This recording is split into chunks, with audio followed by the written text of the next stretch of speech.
ahead and make that motion.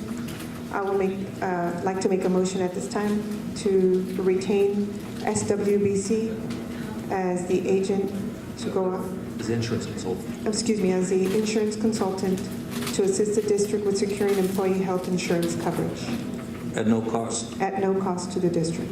I'll second that. And just keep in mind, guys, Madam Chair, Yes, Mr. Bundes? you know, our number one goal here is premium, as you're well aware of, and just, And I just- coverage, of course. and coverage, yes. I just want to, our employees that are still here, I understand where they're coming from. I work for a school district as well, and right now I just have insurance, and I shared this in the past. I only have insurance for me and my kids. My wife, it would double the price if I had my wife. Right now we just do the old little Mexican remedies, like she had an ear infection. I got the cone, lighted up the fire. I understand. So that's where no, I'm not lying. We've done it twice already. So that's where I'm at right now. So I understand the pain. I know where you guys are coming from. So we're definitely, whatever we can do, hopefully you guys can do something We'll for our definitely do our employees. best. Thank you. We'll do our best. Madam Chair, Yes, Mr. Mancha? and you know, just to let everybody know, that's what we had discussed, and this is why it's better to bring it back. It's better to have another option instead of just, you know, and I understand staff work real hard, and I thank them for that. And I know they put a lot of effort, and I thank them for that. But it's like when you go buy a new car, sometimes it's just not, you come back with a Corvette and the wife says, no, we needed a van. You know, so you got to take it back. So sometimes it's better to wait and maybe get a better deal. So if y'all can get us a better deal, I think we did the right thing. And if not, we didn't lose nothing. You know, we just tried. Thank you. Correct. And that's what we were aiming for as a committee.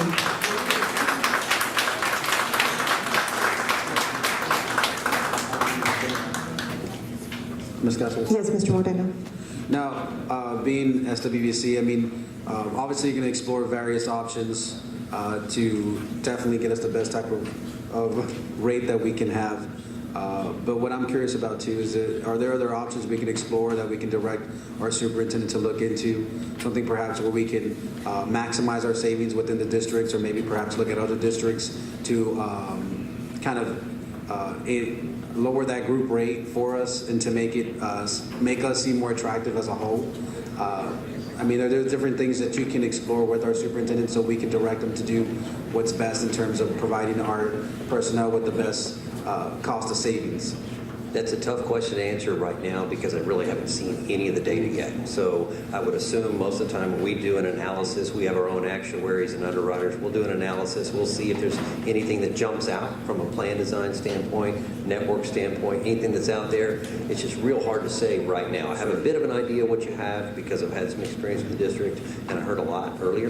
But I'd have to really dig into it to give you a solid answer. I mean, there could be wellness initiatives, could be a lot of things, but for immediate help, I'd need to tear into the data. I really do. Thank you for that question, Mr. Moreno, because that All it is takes is want something. your cell phone number. No, I don't want to turn around. Well, just real quick, sir, I just want to ask another question based on that. And thank you for bringing that up, Mr. Moreno, because that was going to be something that we did want to also bring to Mr. Madrigal. The other question, too, is, because you said, of course, you have to dig into the information. How long would that take before we have a meeting? Because I know time is of the essence right now. So we kind of want to get an idea as an insurance committee what that time frame would be before we have another meeting in order to meet with you.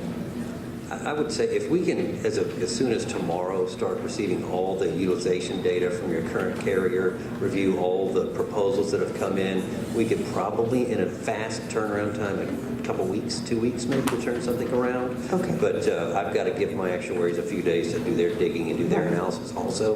But if we can get our hands on the information tomorrow, get some authorization so we can communicate directly with your insurance company, we're going to start tomorrow. Okay, good. And I just wanted to make sure that we knew exactly what that time frame, or an estimated idea of what that time frame was as a committee, being that we're on the insurance, because we want to make sure that we don't get down to the wire to where we say, you know what, now it's too late, we can't.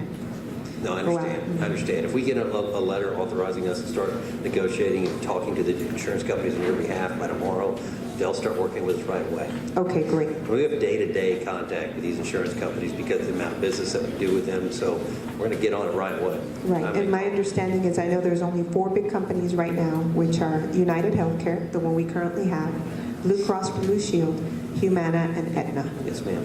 That's Okay, correct. well, thank you. We just hope that you'll be able to do the best that you can for our We will. employees, because that's our goal. Yes, Mr. Madrigal. Madam Chair, again, thank you for asking again the gentleman the question. What I will do is I will direct staff tonight to immediately make contact with him in the morning, provide him the letter that he needs and the information that he needs, and I will keep you, the insurance committee members, and the rest of your colleagues informed of a progress and information provided to them.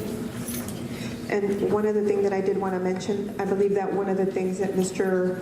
Moreno was alluding to, sir, so that you know, Mr. Madrigal, is that in the future, if there's any way that we could become part of a cooperative with other districts so that we become a much larger group and we can look at other districts who are not part of TRS, because those districts that are part of TRS, which is the teacher retirement system, are locked into that system. Right. But if there's any way that we can do that and start building those relationships with other districts so that we become a much larger group and we have much lower risk, if there's any way that you can get with Mr. Madrigal and his staff and maybe look into that option, because I think in the future, that's something that we would really want to look into. Yes. Thank you Probably very much. We will. Thank you.